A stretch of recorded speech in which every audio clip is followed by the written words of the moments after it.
Saddam be effectively disarmed without war? I think he's disarmed now. I don't think he's got anything. What about the unaccounted for weaponry? Chemical warfare? I know. First, I heard. Concealment mechanism. First of all, I heard of all these weapons, these chemical weapons, was last week. I was not. I've listened to Ritter talk, and I know Ritter's got his problems, but he seemed to me be fairly well up on his facts. And Ritter always maintained that sure there was some stuff left, but it wasn't enough to amount to a damn. So effectively, he's not a threat. And that's my understanding. Now let him tomorrow night. We don't know that for a fact. Excuse me? That's not a fact. That's Well, yeah, it is a fact, because look, I told you the kind of war we fight. You have an idea of how much power we have. What the heck is he going to do with these weapons? Suppose he's got an atomic bomb, and he even hints that he's going to do anything with it. You'll level the whole country. I mean, to me, that as an American, I'm 70 years old, that's what's so impressive to me, is that this is a different country. We make no bones about the fact that we'll wipe them out.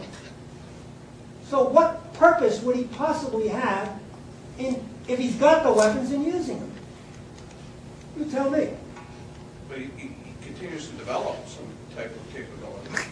It's a question of what is he developing weapons? He lives in a neighborhood where everybody's got them. The Israelis have them. The Israelis have chemical weapons.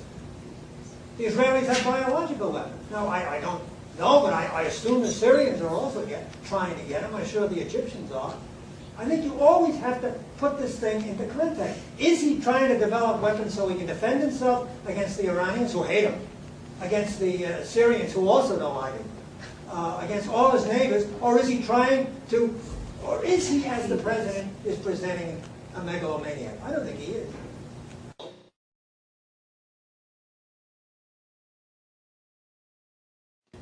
What the gentleman is referring to is the gassing of the Kurds, and although he hasn't mentioned it specifically, the incident at Halabja. Two things we know about Halabja. For those of you who don't know what Halabja is, it was an incident that occurred toward the end of the Iran-Iraq War, in which civilian Iraqis, mostly Kurds, were killed with chemicals in a battle that occurred in the north of Iraq in the Kurdish territory. Is this different from the Marsh Arabs? Yeah, okay. Both. Those are Shias, Arabs. Okay. The two things we know about the Halabja incident, and it's interesting that whenever the incident is discussed in the United States or in Britain, these are always suppressed. These two facts. One, it was a battle. The implication is, whenever you read about it, that it was a wanton attack by the Iraqis on the Kurds because they were Kurds, and consequently it was genocide. It was not. It was a battle. The Kurdish group under Talabani Kurds, had sided with the Iranians and had enabled the Iranians to infiltrate the city of Halabja by night. In the morning, they burst from their hiding, they overwhelmed the garrison, they drove the Iraqis out. Now, that is much we definitely know. That occurred.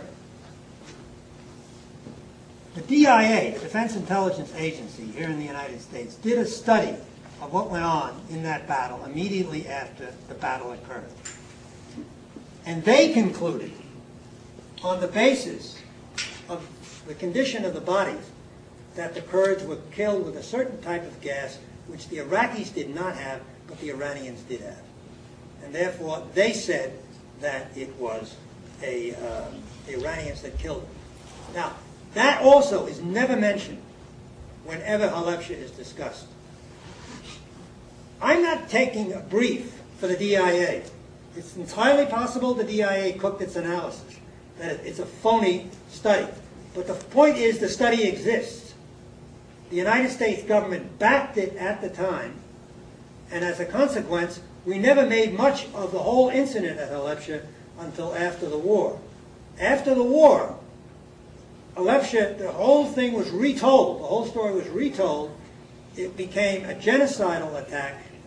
And today, if you talk to anyone, or if you read any account of that attack in the media, as I say, it's made out to be a case of genocide, and the business with the Iranians and the DIA is never mentioned.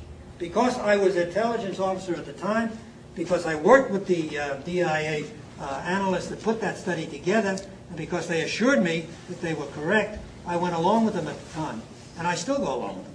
What does it take to get a hold of that stuff? You can't, it's classified. You mentioned that it was Iranian gas that killed them, and yet you had just said a minute ago that they sided with Iran. So why? The United States sided with Iraq. The Kurdish group that had sided with Iran. Oh, The Kurdish because group the was killed. town went back and forth, Okay. and both sides used gas. The Iraqis used mustard gas, and I believe the Iranians used a blood agent. Okay.